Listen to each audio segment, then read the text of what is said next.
বোধ হয় আপনার আমার সকলেরই জীবনে এমন কিছু কিছু কথা, এমন কিছু কিছু মুহূর্ত চিরদিনই থেকে যায়, যে মুহূর্তগুলি আমরা অবসরে রোমন্থন করি।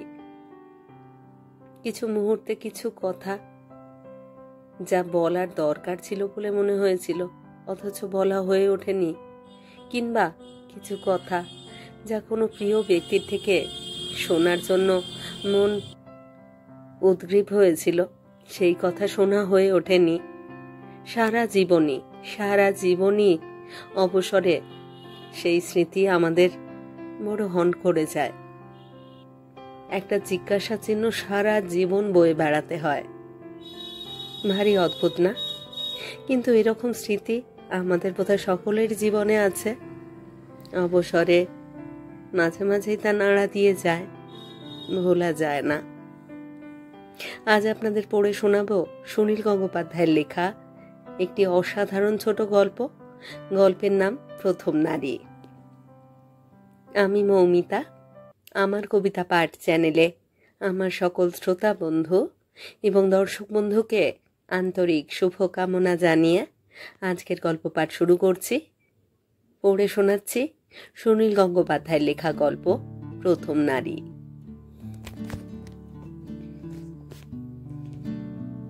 বেশি দূরে নয়, হয়তো গড়িয়া বা টালিগঞ্জ বা দমদমে কারুর বাড়িতে গেছি, যেখানে এখনো কিছু ফাঁকা জায়গা আছে, গাছপালা আছে, একটা দুটো পুকুর আছে। সেরকম জায়গায় যদি হঠাৎ খুব জোরে বৃষ্টি নামে, আমি জানলার কাছে কিংবা ঢাকা বারান্দায় গিয়ে দাঁড়াই। চোখ ভরে দেখি হাওয়ার ধাক্কায় গাছগুলোর এলোমেলো নাচ, আর ঘাস ভরা মাঠের উপর অবিশ্রান্ত বৃষ্টির ঝুমঝুম শব্দ শুনতে শুনতে আমার মনটা খারাপ হয়ে যায়। আমার দীর্ঘশ্বাস পড়ে, মনে পড়ে যায় অনেকদিন আগেকার এইরকম একটা বর্ষার দিনের কথা। প্রকৃতির নিয়মে প্রত্যেক বছরই তো বর্ষা আসে। জীবনের যতগুলি বছর আমরা কাটিয়ে যাচ্ছি, ততগুলি বর্ষারই তো দেখে যাচ্ছি। বৃষ্টির মধ্যে কত রকম মনে রাখবার মতো ঘটনাই তো ঘটে, কিন্তু আমার শুধু বিশেষ একটা বর্ষার কথাই মনে গেঁথে আছে। কত বয়স হবে তখন আমার? 18 কিংবা 19। ভানু কাকাদের একটা বাড়ি ছিল গালুডিতে। প্রত্যেক বছরই পুজোর সময় ভানু কাকা আমাদের নিয়ে যেতে চাইতেন সেখানে। কি কারণে যেন আমাদের যাওয়া হতো না। ভানু কাকার সঙ্গে আমরা কোনোদিনই গালুডি যাইনি। একবারই মাত্র গেছি গালুডিতে, তবে পুজোর সময় নয়।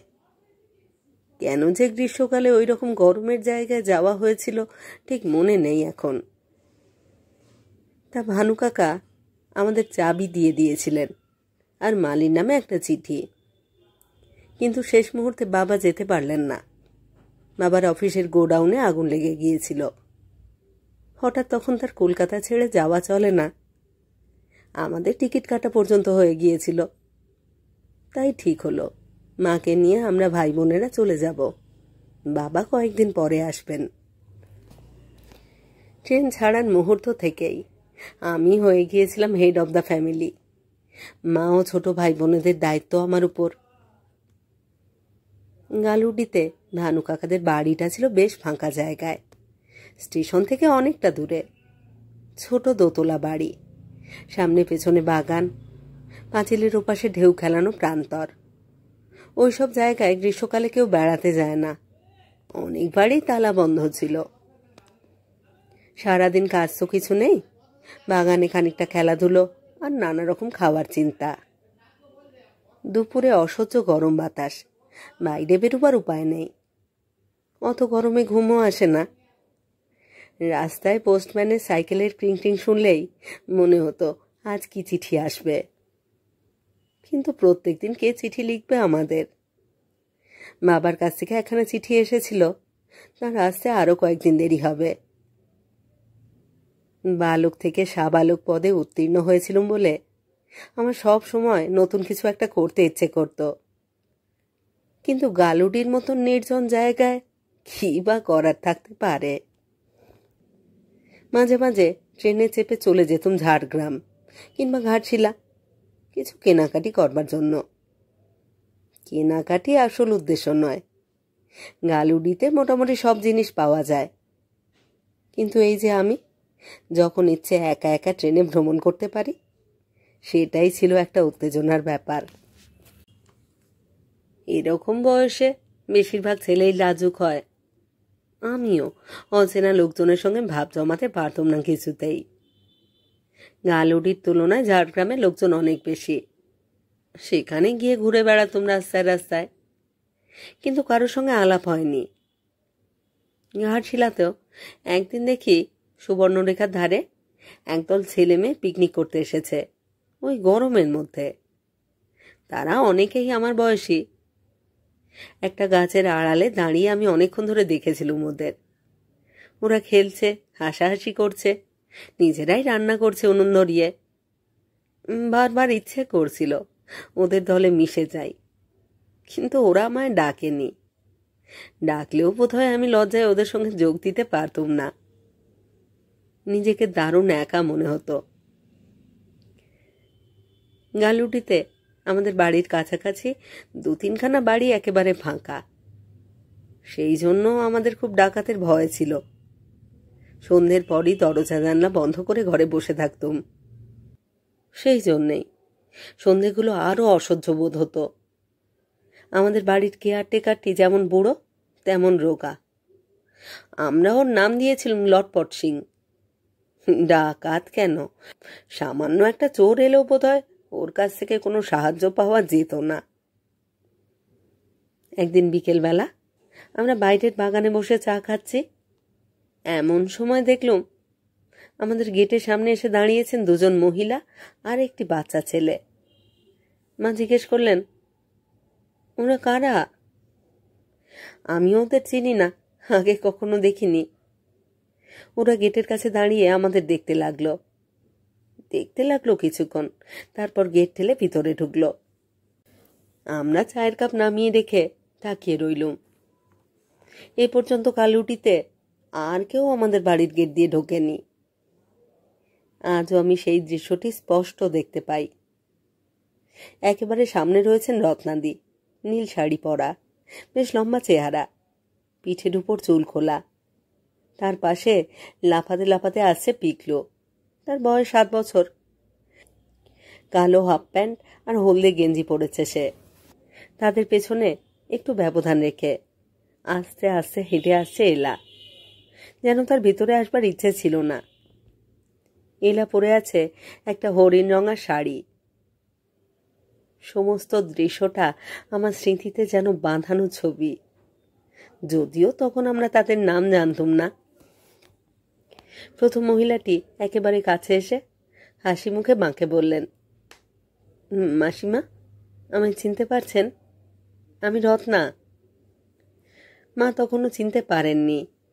কৌতূহলের সঙ্গে একটু হাসি মিশিয়ে চেয়ে রইলেন।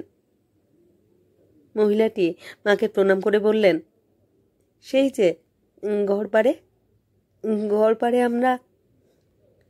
মা সঙ্গে সঙ্গে বললেন, ও তুমি রত্না? সত্যি চিনতে পারিনি প্রথমটায়, এসো এসো। একটুক্ষণ কথাবার্তাতেই সব বোঝা গেল। আমরা একসময় গড়পাড়ের একটা বাড়িতে ভাড়া থাকতুম। সে প্রায় 10-12 বছর আগেকার কথা। আমাদের সেই বাড়ির কথা আমার আর ভালো করে মনে নেই। আমার ছোট বোন তখনও জন্মায়নি। রত্নাদিরা থাকতেন বাসের ফ্ল্যাটে। আমাদের থাকার সময়ই রত্নাদি নতুন বউ হয়ে এসেছিলেন সেখানে। সেইটুকু আমার মনে আছে যে বিয়ের কোনো উৎসব হয়নি, খাওয়া দাওয়া হয়নি, তবু সে বাড়িতে একজন নতুন বউ এসেছিল।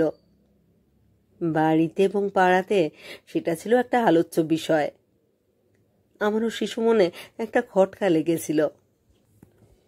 শৈলেন্দার রত্নাদি এক অফিসে চাকরি করতেন।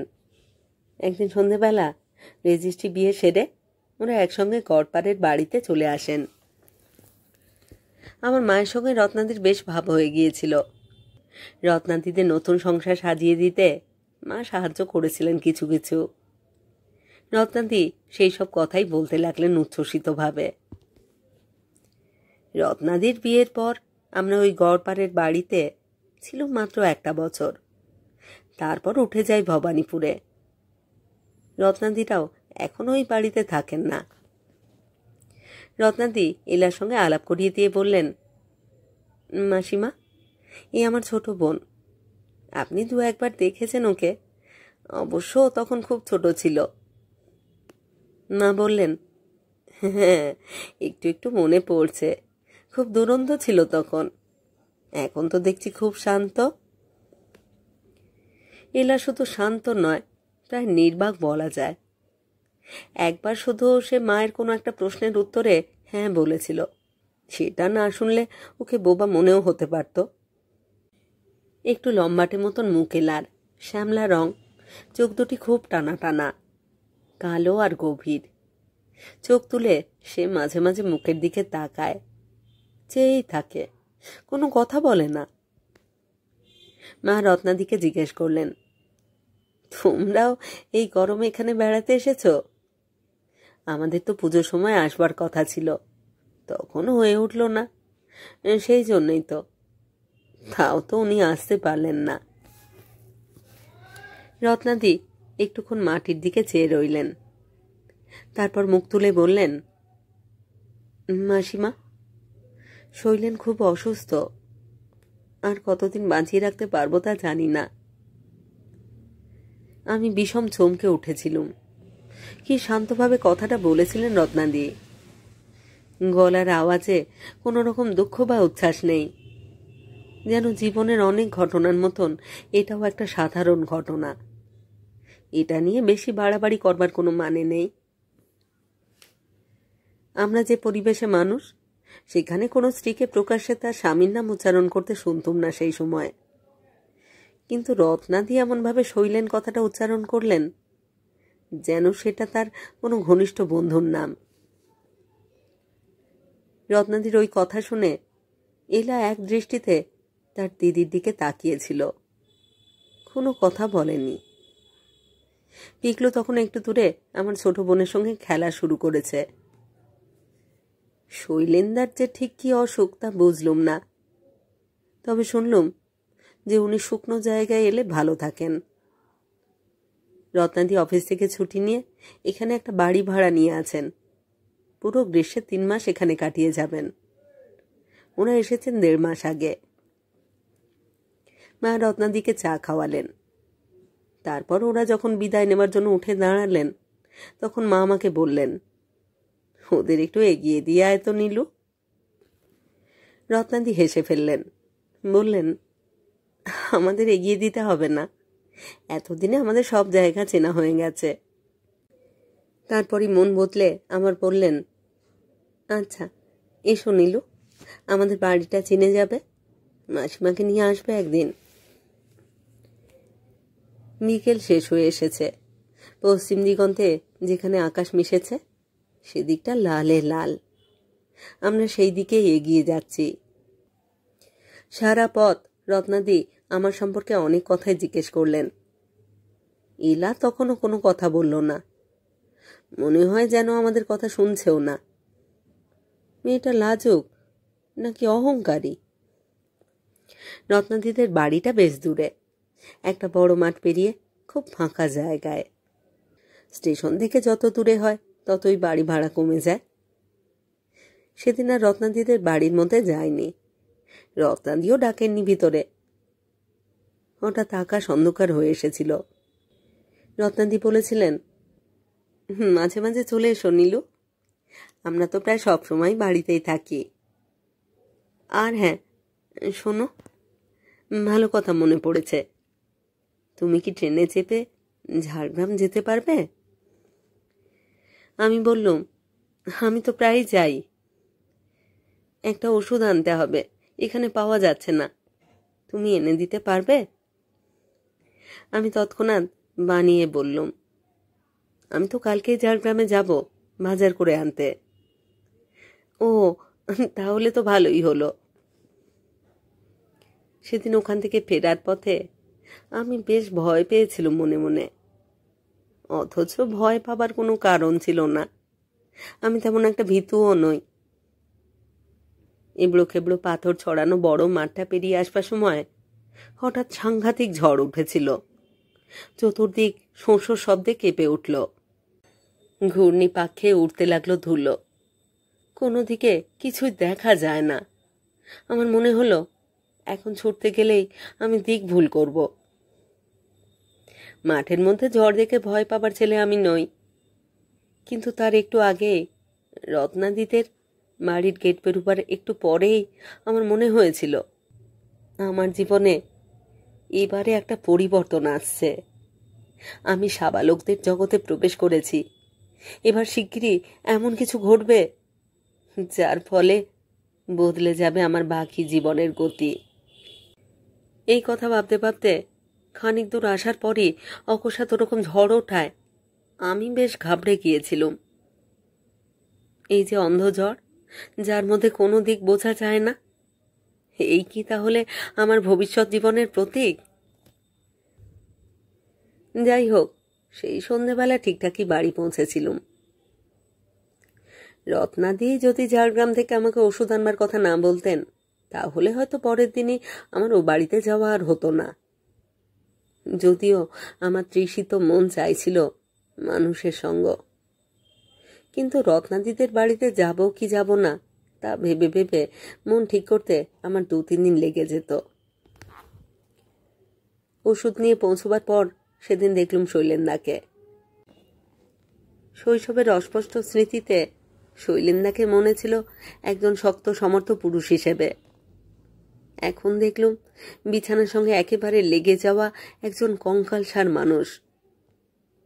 একটানা 2-3 মিনিট কথাও বলতে পারেন না, তারপরই দারুণ হাঁপানি ওঠে। তবু আমি বিস্মিত হয়ে পড়ি অন্য কারণে। শৈলেন্দা একবারও তার অসুখের কথা বলেন না, মুখে ব্যথা বেদনার কোনো চিহ্ন নেই। অত হাঁপানির মধ্যেও একটু সুযোগ পেলেই ঠাট্টা ইয়ার্কি করেন, নিজেও হেসে ওঠেন। এরা অন্য ধরনের মানুষ। রত্নাদি আমার পরিচয় দেবার পর শৈলেন্দা বললেন, ও হ্যাঁ হ্যাঁ, মনে আছে। তোমার বাবা তো ভীষণ ব্যস্ত মানুষ। সেই সকালে বেরুতেন আর ফিরতেন অনেক রাতে। আমি একদিন জিজ্ঞেস করেছিলাম, জানো দাদা, আপনি আপনার ছেলেদের কারুকে রাস্তায় দেখলে চিনতে পারবেন?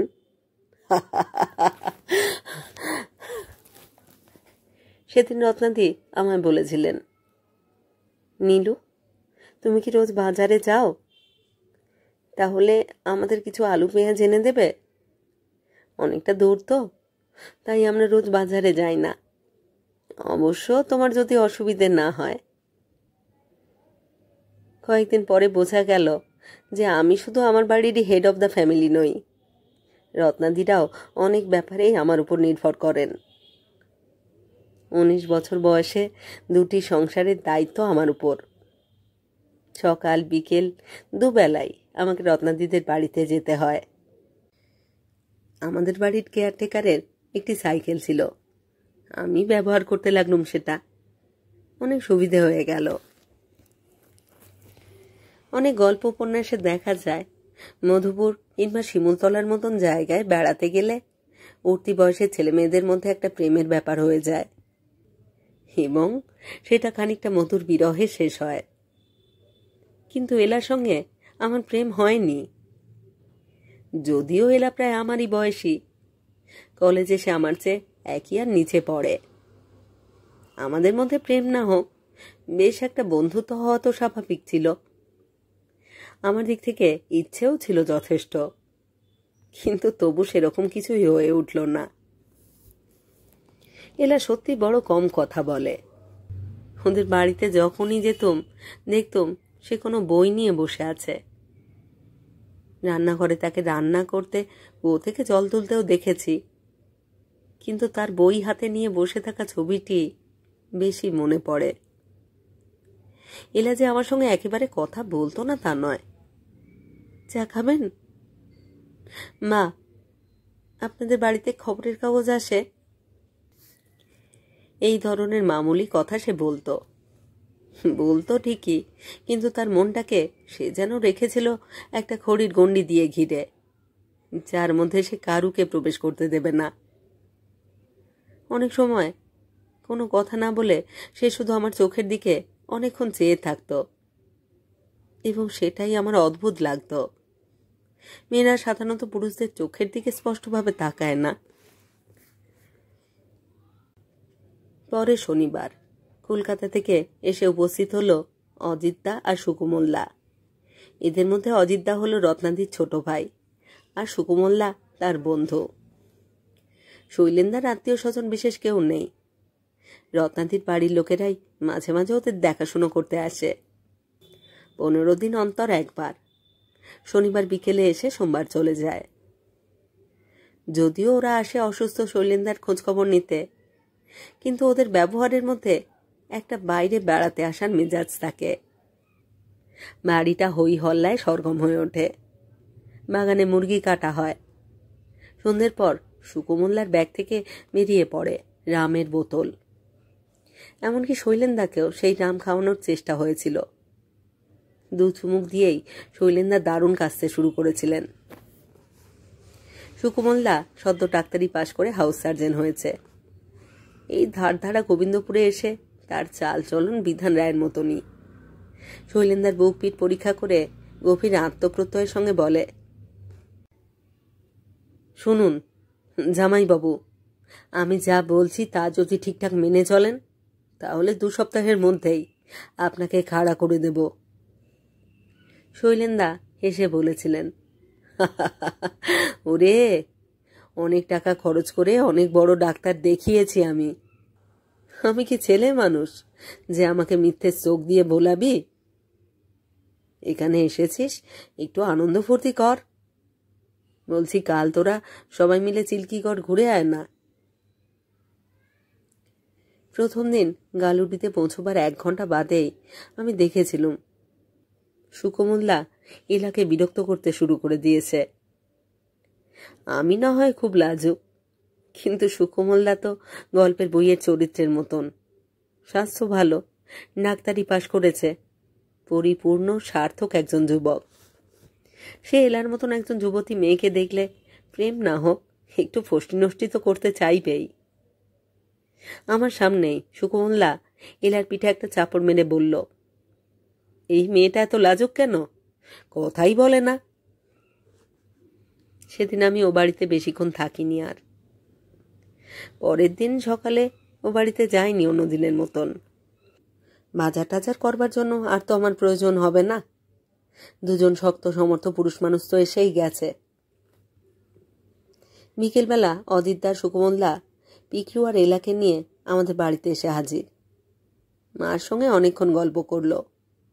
তারপর সুকুমল্লা আমাকে বলল, নীলু, তুমিও আমাদের সঙ্গে চলো, আমরা একটু বেড়াবো। এ কথা ঠিক, সুকুমল্লা কখনো আমার সঙ্গে একটুও খারাপ ব্যবহার করেনি। আমাকে সে প্রতিযোগী হিসেবে ভাবেনি মোটেই। সে কথা সে ভাববেই বা কেন? আমি তো এলার প্রেমিক ছিলাম না, এমনকি বন্ধুও হতে পারিনি। ফাঁকা রাস্তা দিয়ে বেড়াবার সময় সুকুমল্লা এলার কাঁধ জড়িয়ে ধরত। আমাকে ধর্তব্যের মধ্যেই গণ্য করত না। বোধহয় আমাকে মনে করত ছেলে মানুষ। এলা কিন্তু সুকুমল্লাকে দেখে গদগদ হয়ে যায়নি, স্বভাব পাল্টায়নি সে। সুকুমল্লার মতন একজন আকর্ষণীয় উৎসাহী যুবককে দেখেও প্রগল্ভা হয়ে ওঠেনি। সুকুমল্লা তার কাঁধ জড়িয়ে ধরলে সে আস্তে আস্তে নিজেকে ছাড়িয়ে নিয়েছে। রেগে চেঁচামেচিও করেনি, আবার প্রশ্রয়ও দেয়নি। গালুডিতে আমাদের থাকবার কথা ছিল 20-21 দিন। আমার ছোট ভাই বোনেরা 10-12 দিনের মধ্যেই অতিষ্ঠ হয়ে উঠেছিল। ওই বয়সে প্রকৃতি বেশি দিন ভালো লাগে না। বন্ধু টন্ধুর অভাবেই ওরা চঞ্চল হয়ে পড়েছিল। রোজই বায়না ধরত, মা আর ভালো লাগছে না, এবার ফিরে চলো। মা বলতেন, হ্যাঁ তো খরচপত্র করে আসা, এর মধ্যেই ফিরে যাবি কি রে? না, আগে তোদের বাবা আসুক, এখানকার চল খুব ভালো। বাবা আসবেন আসবেন করেও আসতে পারছিলেন না। চিঠিতে জানিয়েছিলেন থাকো না, আরো কয়েকটা দিন থেকে যাও। এক পক্ষকাল ঘুরে যাবার পর অজিত তার সুকোমলদা আবার এলো কলকাতা থেকে। এবারে সঙ্গে আর একজন বন্ধু, তার নাম সৌমিত্র। সে খুব ভালো গান করে। শনিবার সন্ধেবেলা বসলো গানের আসর। পরের রবিবার পূর্ণিমা। ঠিক হলো সেদিন বাগানে চাঁদের আলোয় পিকনিক হবে। সুকোমলদা আমাকে বলল, নীলু, তুমি বাড়িতে বলে আসবে কাল রাতে তোমার ফেরা হবে না। বেশি রাত হয়ে যাবে, তুমি এখানেই শুয়ে থাকবে, কিংবা আমরা সারা রাতই জাগতে পারি। মা অবশ্য আমার বাইরে রাত কাটানোর প্রস্তাবে রাজি হননি। অন্যান্য কারণ ছাড়াও ডাকাতির ভয় আছে। আমাদের বাড়িতে আর কোনো পুরুষ মানুষ তো নেই। মা বলেছিলেন, না না, 11টার মধ্যে ফিরে আসিস। রত্নাদিও রাত্রির বেলা বাগানে পিকনিক করবার ব্যাপারটা ভালোভাবে গ্রহণ করেননি। সন্ধ্যের দিকে তিনি বলেছিলেন, অজিত, তোরা বরং সমস্ত জিনিসপত্র নিয়ে পাহাড়ের দিকে চলে যা না। জানিসই তো তোর জামাইবাবু এইসব হইচই করতে কত ভালোবাসত। এখন নিজে তো জয়েন করতে পারে না, ঘরে শুয়ে শুয়ে সব আওয়াজ শুনবে, ওর খারাপ লাগবে। এই কথা শুনে সুকোমলদা সহাস্যে বলেছিল, তুমি বলছো কি মেসি, এই ব্যাপারটা আমরা ভাবিনি। জামাইবাবুর অসুখটা তো বেশিরভাগই সাইকোলজিক্যাল। আজ ওকেও আমরা পিকনিকে নিয়ে আসব, বাগানে খাটে শুয়ে থাকবে। শৈলেন্দা সব শুনে খুব উৎসাহ দেখিয়ে বলেছিলেন, হ্যাঁ হ্যাঁ, আজ আমি বেশ ভালো আছি। কতদিন খোলা আকাশের নিচে শুয়ে চাঁদের আলো দেখিনি। আমি যাব, আমি যাব।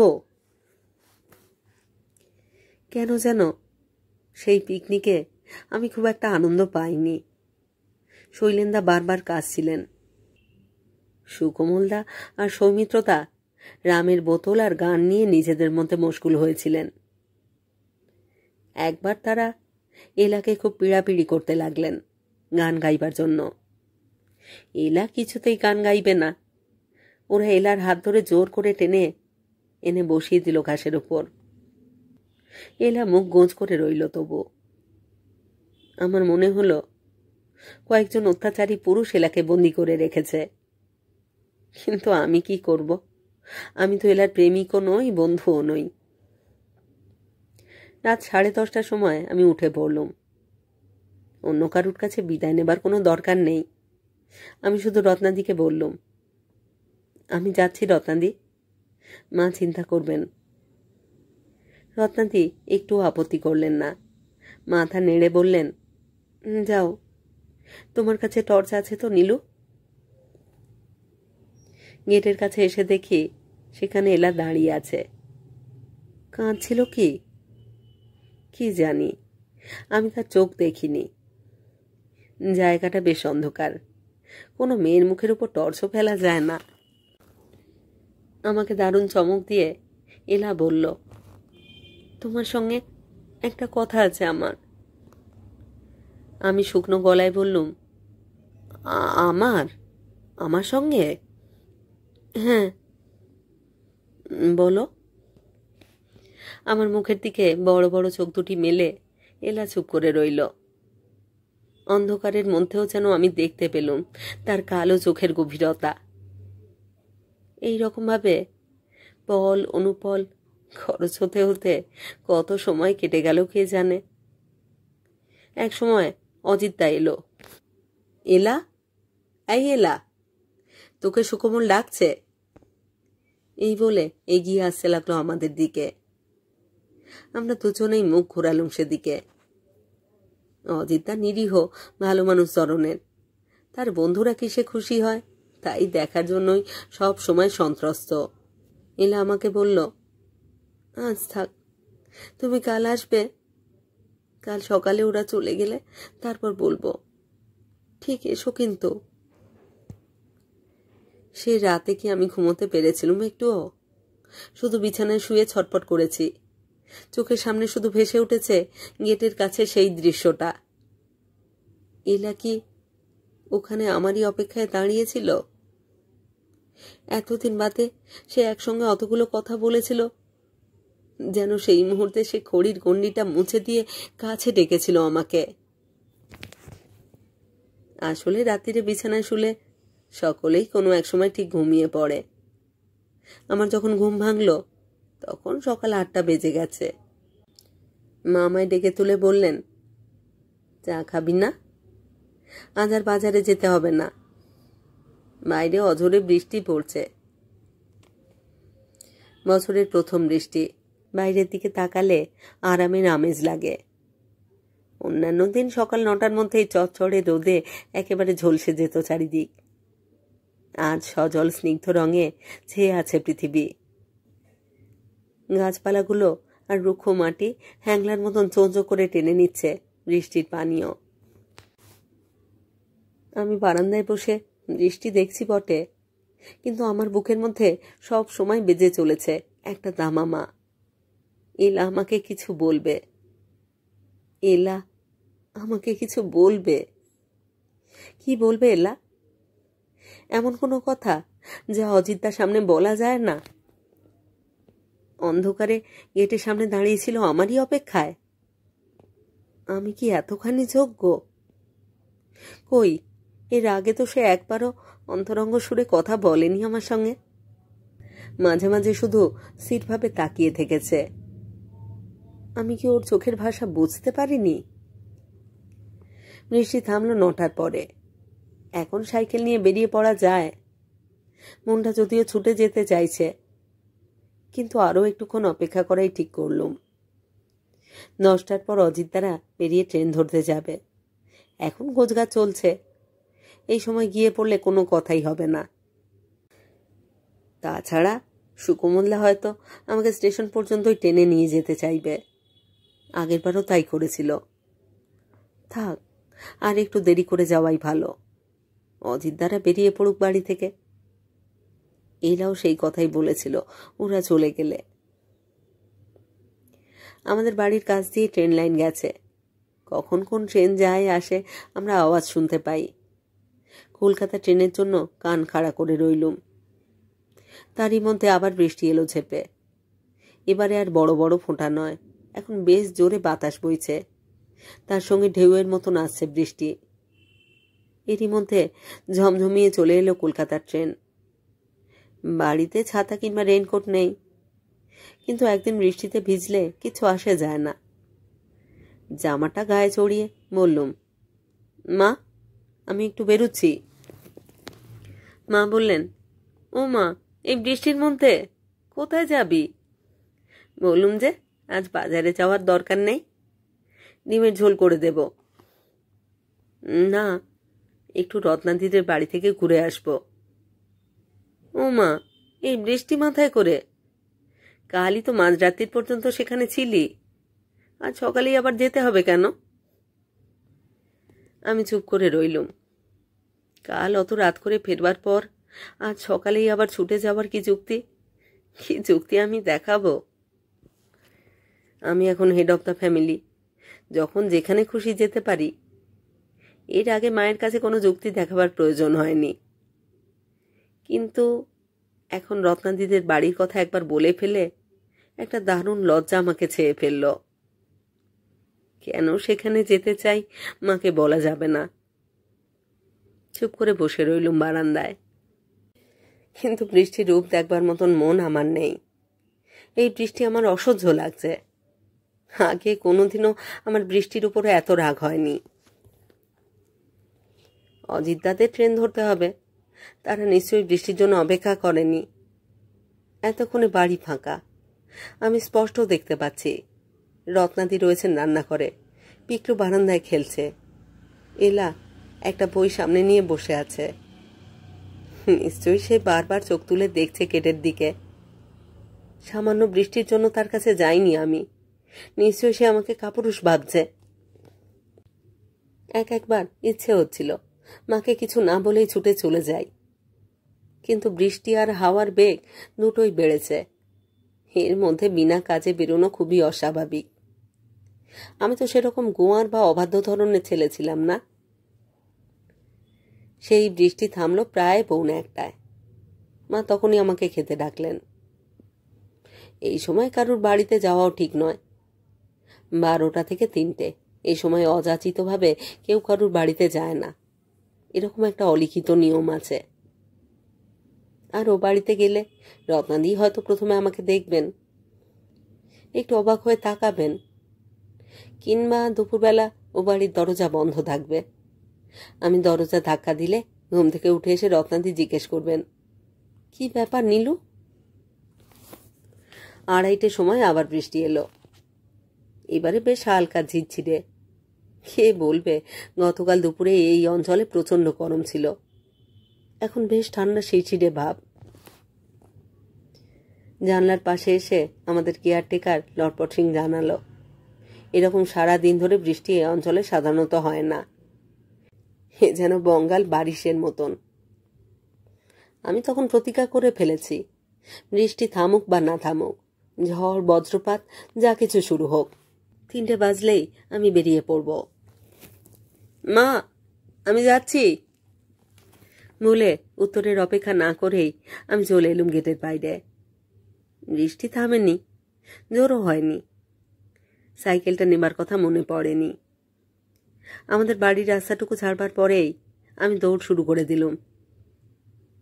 অন্ধকারে গেটের সামনে দাঁড়িয়ে এলা আমাকে বলেছিল, তোমার সঙ্গে কথা আছে। এখনো নিশ্চয় সে আমার অপেক্ষায় গেটের কাছে দাঁড়িয়ে থাকবে। রত্নাদিদের বাড়ির কাছে এসে দেখলুম গেটটা হাট করে খোলা, ভিতরের দরজাটাও খোলা। আমার বুকটা ধক করে উঠল, কি যেন একটা কিছু ঘটেছে। তারপর লক্ষ্য করলুম বাগানের মধ্যে একটা ট্রাক দাঁড় করানো। আমি গেটের কাছে পৌঁছতেই বাড়ির ভিতর থেকে বেরিয়ে এলো অজিতদা। এ কি, অজিতদারা যায়নি সকালের ট্রেনে? কেন? অজিতদা আমাকে দেখে বলল, তুমি এসে পড়েছ নীলু, তোমাদের বাড়িতে লোক পাঠাতে যাচ্ছিলুম। একটু থেমে মাটির দিকে চোখ করে নিচু গলায় বললে, 10:30টার সময় শৈলেন্দা মারা গেছেন। আমার 19 বছরের জীবনের সবচেয়ে বড় শোক অনুভব করেছিলাম সেই মুহূর্তে। না, শৈলেন্দার জন্য নয়, এটা মৃত্যুর বাড়ি, এখানে অন্য কোনো কথা হবে না। ইলা আমাকে তার সেই কথাটা বলতে পারবে না। 10:30টার পর অনেকটা সময় কেটে গেছে, কান্নাকাটির পালাও চুকে গেছে। এখন সবাই নানা রকম ব্যবস্থা করতেই ব্যস্ত। রত্নাদিকে অন্যদিনের মতনই শক্ত দেখলুম। তিনি জিনিসপত্র বাঁধা ছাঁধা করছেন। সন্ধ্যের আগেই ওরা ট্রাকে করে সবাই মিলে রওনা হবেন কলকাতার দিকে। কি একটা ইন্স্যুরেন্সের ব্যাপারে শৈলেন্দার দেহ কলকাতায় নিয়ে গিয়ে পোড়ালেই সুবিধে হবে। আমি এক ফাঁকে বেরিয়ে গিয়ে মাকে নিয়ে এলুম এই বাড়িতে। তারপর চুপ করে দাঁড়িয়ে রইলুম বাগানে। আমার আর কিছুই করবার নেই। এলার সঙ্গে কয়েকবার চোখাচোখি হয়েছে, কিন্তু তার দৃষ্টির ভাষা আমি বুঝতে পারিনি। তাতে কি ভৎসনা ছিল, কিংবা এলা কাল রাতের কথা কি ভুলে গেছে? আমাকে সে আর কিছু বলতে চায় না। ওদের ট্রাক গালুডি ছেড়ে চলে যাবার পর প্রথম জল এলো আমার চোখে। জামার হাতায় যতবার চোখ মুছি তবুও কান্না থামে না। তারপর আর কোনোদিন এলাকে দেখিনি। রত্নাদিটা কোথায় থাকে জানিও না। আমাদের সঙ্গে যোগাযোগ রাখার কোনো প্রয়োজনীয়তা ওরা বোধ করেননি। সেইটাই তো স্বাভাবিক। আমার জীবনে সেই প্রথম একটি নারী আমাকে বলেছিল আমাকে সে নিরালায় কিছু জানাতে চায়। কি বলতে চেয়েছিল এলা? আমি কিছুতেই তা অনুমান করতে পারি না আজও। হয়তো খুবই সাধারণ কোনো কথা, বোধহয় কোনো বই চাইতো। কিন্তু অজিতদাকে দেখে আমার থেমে গিয়েছিল কেন? সেই কথাটা শোনা হয়নি। এলাকে আর কখনো দেখিনি। তাই আজও আমার জীবনে একটা শূন্যতা বোধ রয়ে গেছে। বৃষ্টির দিনে মনে পড়ে শূন্যতা বোধটা আরো বেড়ে যায়। জানা হয়নি একজন নারীকে। সে কিছু বলতে চেয়েছিল, আমার শোনা হয়নি।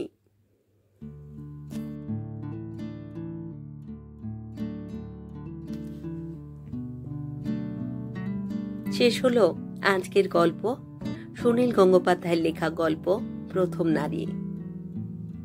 কেমন লাগলো আজকের গল্প? কেমন লাগলো আমার পাঠ এবং পরিবেশনা? আপনাদের মতামত জানবার প্রতীক্ষায় রইলাম। আমার কবিতা পাঠ চ্যানেলে যারা আমার পুরো গল্প পাঠ শুনছেন তাদের জানাই আমার আন্তরিক ধন্যবাদ। যদি আমার গল্প নির্বাচন এবং পাঠ আপনাদের ভালো লাগে অবশ্যই এখানে লাইক করবেন এবং গল্পগুলিকে আপনাদের প্রিয়জনের মধ্যে শেয়ার করবার অনুরোধ রইল। আপনারা যারা এখনো আমার কবিতা পাঠ চ্যানেলটি সাবস্ক্রাইব করেননি তাদের অনুরোধ সাবস্ক্রাইব করে সাথে থাকার। আর হ্যাঁ, নোটিফিকেশন কিন্তু অবশ্যই অন রাখবেন, কারণ এই চ্যানেলে নিয়মিত আমি নতুন নতুন গল্প পড়ে শোনাচ্ছি।